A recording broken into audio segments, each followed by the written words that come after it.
আজি অসম বিধানসভাত মাননীয় বিত্তমন্ত্ৰী শ্ৰীমতী অজন্তা নেওগ ডাঙৰীয়ানীয়ে শিক্ষা বিভাগৰ ওপৰত বিশেষ গুৰুত্ব প্ৰদান কৰি যি বাজেট উত্থাপন কৰিলে তাৰ বাবে মই অসমৰ মাননীয় মুখ্যমন্ত্ৰী ডক্টৰ হিমন্ত বিশ্ব শৰ্মা আৰু বিত্তমন্ত্ৰী শ্ৰীমতী অজন্তা নেওগ ডাঙৰীয়ানীক অশেষ ধন্যবাদ জ্ঞাপন কৰিছোঁ। বিদ্যালয় শিক্ষা বিভাগত 18,733 কোটি টকা আৰু উচ্চ শিক্ষা বিভাগত 3,797 কোটি টকাৰ আবণ্টন দিছে আৰু বহুকেইটা উল্লেখযোগ্য ঘোষণাও আজি বাজেটত উল্লেখিত হৈছে। যোৱা বছৰ আমি যি নিযুত মইনা আঁচনি আৰম্ভ কৰিছিলোঁ তাৰ লগত এতিয়া এখন নতুন আঁচনি মাননীয় মুখ্যমন্ত্ৰীৰ যি জীৱন প্ৰেৰণা আঁচনি সংযোজিত হৈছে, ইয়াৰ বাবেও মই মুখ্যমন্ত্ৰী আৰু বিত্তমন্ত্ৰী ডাঙৰীয়ানীক ধন্যবাদ জনাইছোঁ। আমাৰ মহাবিদ্যালয় বিশ্ববিদ্যালয়ৰ পৰা যিসকল ছাত্ৰ ছাত্ৰী তেওঁলোকে গ্ৰেজুৱেশ্যন লয়, ফ্ৰেছ গ্ৰেজুৱেট, তেওঁলোকে এটা বছৰত যদি তেওঁলোকে আৰু উচ্চ শিক্ষা লৈ নাযায় তেনেহ'লে তেওঁলোকে এটা বছৰৰ কাৰণে মাহে 2,500 টকাকৈ বা বছৰটোত মুঠ 25,000 টকা তেওঁলোকে এই জীৱন প্ৰেৰণা আঁচনিখনৰ অধীনত লাভ কৰিব। যিসকল ছাত্ৰীয়ে তেওঁলোকে নিযুত মইনা লৈ থাকে তেওঁলোকে এই আঁচনিখন নাপাব আৰু ইয়াত ছাত্ৰ ছাত্ৰী বুলি কোনো ভাগ নাই, ছাত্ৰ ছাত্ৰী উভয়েই এই সুবিধা লাভ কৰিব। ইয়াৰ উপৰি আমাৰ যিসকল গৱেষক ছাত্ৰ ছাত্ৰী আছে তেওঁলোকৰ এটা বছৰৰ কাৰণে 25,000 টকাৰ সাহায্য তেওঁলোকে লাভ কৰিব।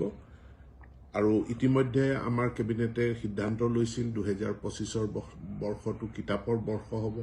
আজি বাজেটত তাৰ বাবে নিৰ্ধাৰিত পুঁজি ধাৰ্য কৰা হৈছে যে জিলা পৰ্যায়ত কিতাপৰ আমাৰ অসম প্ৰকাশন পৰিষদৰ অধীনত আমাৰ স্বীকৃতিপ্ৰাপ্ত যি গ্ৰন্থমেলা হয় তাৰ কাৰণে 5 লাখ টকা আৰু ডিষ্ট্ৰিক্ট বা সমজিলা পৰ্যায়ত 2.5 লাখ টকা দিয়াৰ এটা ঘোষণা আজিৰ বাজেটত হৈছে।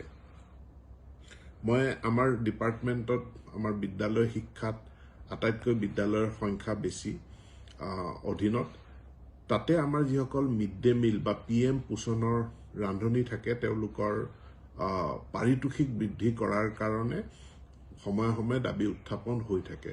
আমি ইতিমধ্যে কেন্দ্ৰীয় বাজেটৰ অধীনত তেওঁলোকক 1,000 টকা আৰু অসম চৰকাৰে নিজাববীয়াকৈ 500 টকাকৈ তেওঁলোকক প্ৰদান কৰি আহিছে। এই পাৰিতোষিক বৃদ্ধি কৰাৰ ঘোষণাও আজি বিত্তমন্ত্ৰীগৰাকীয়ে কৰাৰ বাবে মোৰ ফালৰ পৰা ধন্যবাদ জনাইছোঁ। শিক্ষা বিভাগৰ কাৰণে কেইটামান ডাঙৰ ঘোষণা আছে যে কনকলতা বিশ্ববিদ্যালয় যিখন আমি গহপুৰত প্ৰতিষ্ঠা কৰাৰ পৰিকল্পনা কৰিছোঁ, সেই বিশ্ববিদ্যালয়খনৰ কাৰণে 400 কোটি টকা, কাৰ্বি আংলঙত এখন সৈনিক স্কুলৰ কাৰণে 375 কোটি টকা আৰু মাজুলী ইউনিভাৰ্চিটি অৱ কালচাৰৰ কাৰণে আৰু যোৱাবাৰ 50 কোটি টকা দিয়া হৈছিল, এতিয়া অতিৰিক্ত আৰু 50 কোটি টকা আজিৰ বাজেটত ঘোষণা কৰা হৈছে। আমাৰ উচ্চ শিক্ষা বিভাগৰ অধীনতে Anandaram Baruah institute of language art and culture যি অসমৰ বিভিন্ন ভাষা সাহিত্যৰ গৱেষণাত অভূতপূৰ্ব অৰিহণা, খুব গুৰুত্বপূৰ্ণ অৰিহণা আগবঢ়াই আহিছে। এই আবিলাকৰ বাবেও 3টা পৰ্যায়ত 50 কোটি টকা মুকলি কৰি দিয়াৰ ঘোষণা আজিৰ বাজেটত কৰিছে, তাৰ বাবেও মই ধন্যবাদ জনাইছোঁ।